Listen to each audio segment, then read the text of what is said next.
జీవితంలో ఒక్కసారైనా చేయాల్సిన యాత్ర చార్ధామ్. లతగారి ఆధ్వర్యంలో సంప్రదించండి.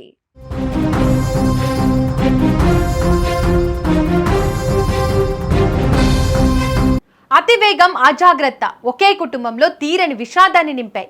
ప్రశాంతంగా సాగుతున్న ప్రయాణంలో మృత్యువు లారీ రూపంలో విరుచుకుపడింది. ఖమ్మం జిల్లా కొనిజర్ల మండల కేంద్రం సమీపంలోని ఎన్ఎస్పి కెనాల్ బ్రిడ్జ్ లో ఘోర ప్రమాదం చోటు చేసుకుంది.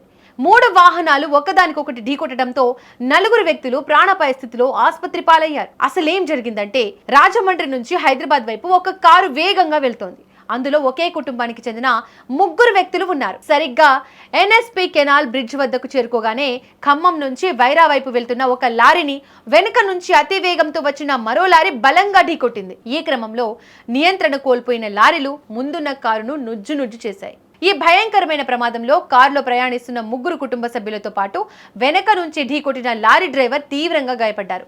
ప్రమాదం జరిగిన వెంటనే స్థానికులు వచ్చి కారులో ఇరుక్కుపోయిన వారిని బయటకు తీశారు. సమాచారం అందుకున్న పోలీసులు వెంటనే సంఘటనా స్థలానికి చేరుకుని బాధితులను అంబులెన్స్ లో ఖమ్మం ప్రభుత్వ ఆసుపత్రికి తరలించారు. వీరిలో ఒకరి పరిస్థితి అత్యంత విషమంగా ఉన్నట్లు సమాచారం. ఈ ప్రమాదం సరిగ్గా కెనాల్ బ్రిడ్జ్ పై జరగడంతో వైరా ఖమ్మం ప్రధాన రహదారిపై వాహనాలు కిలోమీటర్ల మేర నిలిచిపోయాయి. అటు హైదరాబాద్, ఇటు ఆంధ్రప్రదేశ్ వెళ్లే ప్రయాణికులు గంటల తరబడి నడి రోడ్డుపైనే ఉండిపోయారు. పోలీసులు యుద్ధ ప్రాతిపదికన జేసీబీని రప్పించి రోడ్డుకు అడ్డంగా పడి ఉన్న లారీలను, ధ్వంసమైన కారును పక్కకు తొలగించారు. అతివేగమే ఈ ప్రమాదానికి ప్రధాన కారణమని ప్రాథమికంగా నిర్ధారించారు. వెనక నుంచి వచ్చిన లారీ డ్రైవర్ నిర్లక్ష్యం వల్లే ఇంత పెద్ద ప్రమాదం జరిగిందని పోలీసులు భావిస్తున్నారు. ఎస్ఐ సూరజ్ ఈ ఘటనపై కేసు నమోదు చేసి దర్యాప్తు చేస్తున్నారు. బాధితుల వివరాలను సేకరించి వారి బంధువులకు సమాచారం అందించారు. రహదారులపై వెళ్లేటప్పుడు అప్రమత్తంగా ఉండాలని, ముఖ్యంగా బ్రిడ్జిల వద్ద వేగాన్ని తగ్గించాలని పోలీసులు హెచ్చరిస్తున్నారు.